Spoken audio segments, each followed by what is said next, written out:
धेमाजि जिल्ला गगामुख दख'रा दुलाराय बर' फरायसा आफादा मिमां नोलोबारि गेलेग्रा फोथाराव गुथि रंजालि बैसागु बरायनाय हाबाफारि लानाय जायो।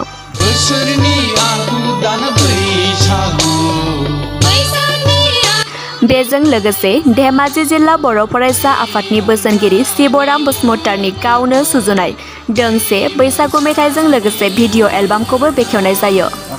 बिथांनि भिडिअ'खौ SKB प्रडाक्शननि गेजेरजों नुनो मोननाय जागोन। लोगोसे भुपालिगाव गामिनि फिथर सरगियारनि फिसाजो भेर'निका सरगियारनि खननाय समायना मुंनि दोंसे मेथाइखौबो बेखेवनाय जायो।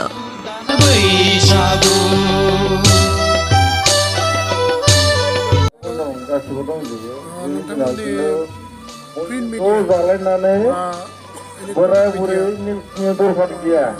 सोरनिबो न'खरा बैसागु रंजालि बैसागु सोरनाबा ओंखाम जानो बोथिबो गैयाबो जानो हागौ दिनैनि दिनाव सोरनाबा न'खराव सोरबा अमा बेदरजों संसार जानो गोनां न'खराव जानो हागौ जोंनि बर' समाजाव खिन्थु अननानै दिनैनि दिनाव मोखांनायनो ओंखाम जानो होनासो बयबो अननानै नागा जोंबो अमा मासे होदों आंनो होदों गामिनि साननानैसो गामिनि होननानै बुंनासो गामि गंबानासो जोङो होदोंना बेफोर बुस्थुखौ बयबो बुंदों बर'नि बैसागो बयबो बराय होननानै मोखां नायलाय जानांगौ होननासो जों इदि होननासो होना फैदों बोरै मथा-मथि दिनै अलमस्ट जोबजोब्बाय। बे माथो जोंना मोखां नायलाय बेरायनाय खामानि दंमोन बेखौ बेरेखांबाय। मास्टारनि न'खरनि मानसिफोरा रावबो गैया गोजाम बोसोरखौ इन्जिनियारबो गैया बर'फोरा डक्टरबो गैया इन्जिनियारबो गैया रावबोआनो गैया बर' बोराय बुरैफोरखौसो जों बेखौनो लाब गैया ना बिसोरो खिन्थु फैनानै जोङो जाफैनांगौ बारग' ओंखाम मोनसे होननानै फरायसालिनि बारग' फोरोंगिरि अमा बुद्रु आरो अमा जानो होननानै गाहाय फोरोंगिरि बिमल दैमारि बिथांमोना गोबां बैसागो माबानो मा दंहागोन दा गाबोनखौबो जोङो जानाय मानायफोराव एकदम मोनदों मानाय दिनाव बेफोर बुस्थुखौ माने बेफोरखौ खालामनाङा माने दिनैनि दिनाव आं सानो माने रायजो राजाखौ लेंहरदों नालाय माहारियारि आफादा बर'नाबो जों बर' होनना बयखौबो थांना थागोन होननाय बयबो लेंदों नालाय बयबो फैनांगौ बयबो जानांगौ बयबो रंजालायनांगौ दिनैनि दिनाव जोंना नेक्सटार खोनासंनो फैगौ जोंनि रायजो राजाफोर दिनाव खिन्थु जोंनि रायजो राजाफोरा फैदों एटलिस्ट बोथिसे मोनजानानै मोखां नायलायनानै जानो मोनगोन नामा गाज्रि मोना रायजो राजाफ्रा सिनेमाबो बुंबाबो आरो बेखौनो बुंनानै गावनि माहारिखौ गेरेमसा महर साबायखर थाबाय बिथां गेरेमसा दैमारिसिम आङो फंनैसो बुंनानै दिनैनि जोंनि आरसिनि बुंनो गोनां फंनैसोखौ आं फोजोबनो लुबैबाय जोंहा दिनै जे आगु बैसागो बरायनायाव जोंहा एसे जानाय लोंनाय खालामदों बिनि थाखायनो आं दंबा गामिनि रायजो राजाफोरखौ बोथिसे ओंखाम जालांनो खावलायनायजों लोगोसे दिनै आगु बैसागो बरायनाय फोरबोआव नुजाथिफैनाय गासै मानगोनां आलासिफोरखौबो बोथिसे एबा खबसे ओंखाम जालांथारनानै थांनो थाखाय आं गुरै खावलायनाय थाबाय जाहाथे रावबो थांग्रा बेखौ आङो नोजोर बोनानै आं दा खावलायनाय थाबाय लोगोसे दिनैनि ओंख्रिखौ जोङो आरसिया मा संदों दिनैनि रायदाव आफादा बेखौ आङो एसे खोन्थानो लुबैदों जे जोङो संदों ओंख्रियाव अनला दिनै बिराद गोजोननाय मोनदों मानोना बे भिडिअ'नि फार्स्ट शुटिं आरो आं नोंथांमोनखौ खावलायो जे नोंथांमोनाबो प्लिज आंखौ सापर्ट खालाम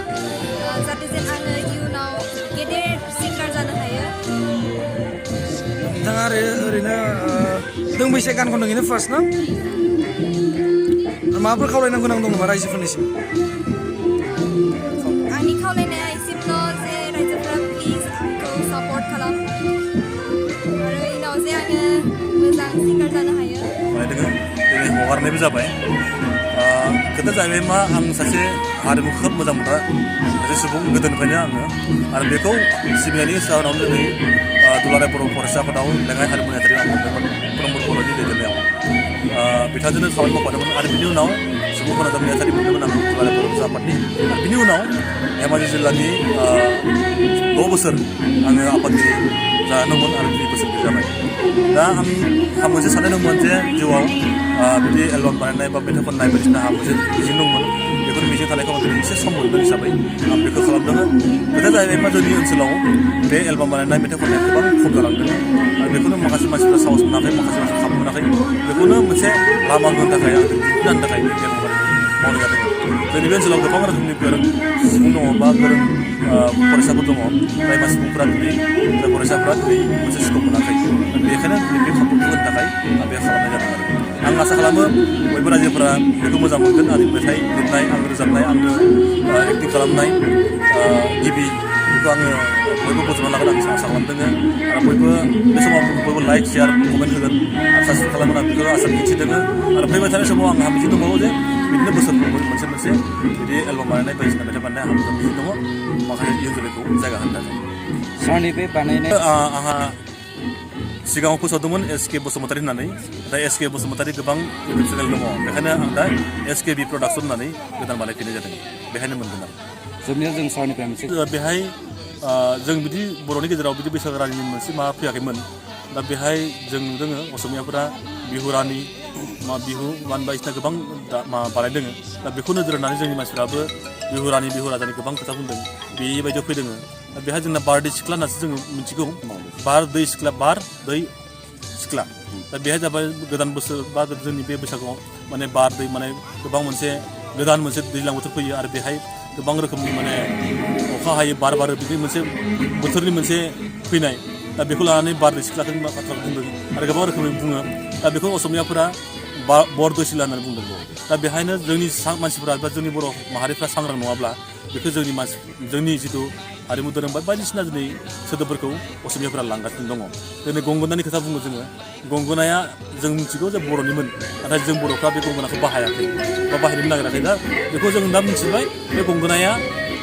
हारसाफोरनि होननानै जों सानफ्लाङो नाथाय बे गंगोनाया जोंनि बर'निमोन दा जों मोनसे गालांगासिनो दङ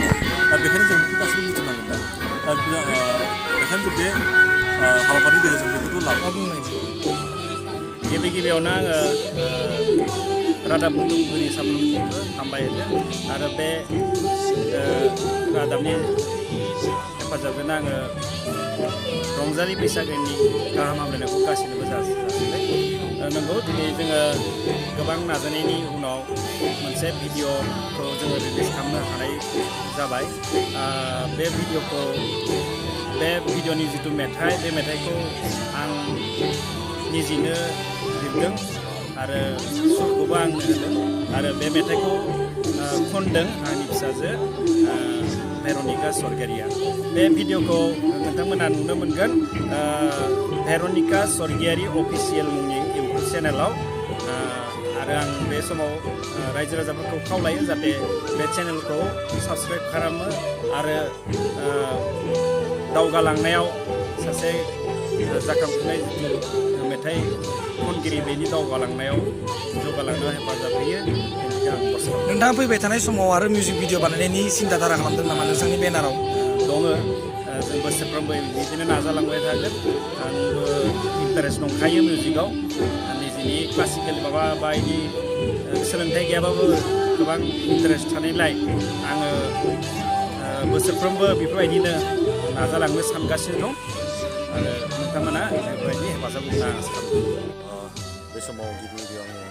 नोंथांमोननि चेनेलखौ जों साबायखर जासिहरबाय लोगोसे गोजाम बोसोरखौ गारनानै बिदाय होनानै गोदान बोसोरखौ जों बरायो बे समाव जोङो धेमाजि जिल्लानि सिङाव न'आव दख'रा दुलाराय बर' आफादा दिनै बैसागु बरायनायनि सायाव लादों आरो बे बैसागु बरायनायखौ दुलाराय बर' फरायसा आफादा लादों आरो बेबायदिनो मोनफ्रोम जिल्ला मोनफ्रोम दख'रा लादों बे हिसाबै जों गगामुख दख'रानि सिङाव जों बे हाबाफारि लादों जोलुबारि ओनसोलाव दा बेहाय आसल खोथाया जाहैबाय मा थांनाय समाव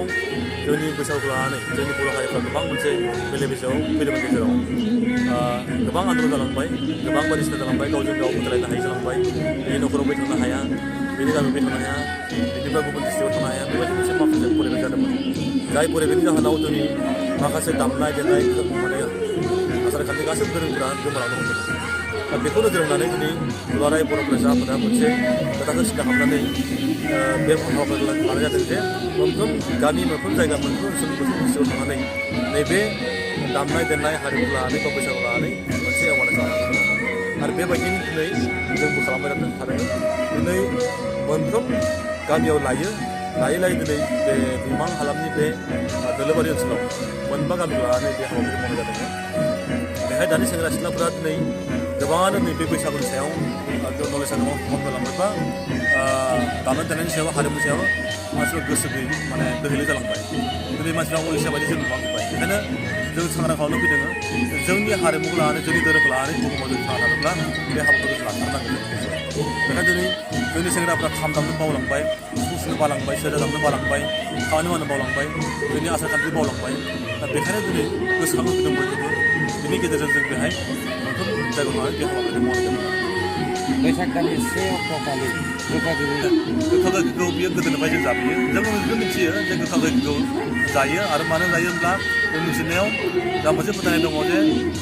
बे गोदान बोसोर जों बैसागुखौ गोदान बोसोर मोनना हमना लायो आरो बेयावनो गोखा गोखै गोबां रोखोमनि मैगं खांनानै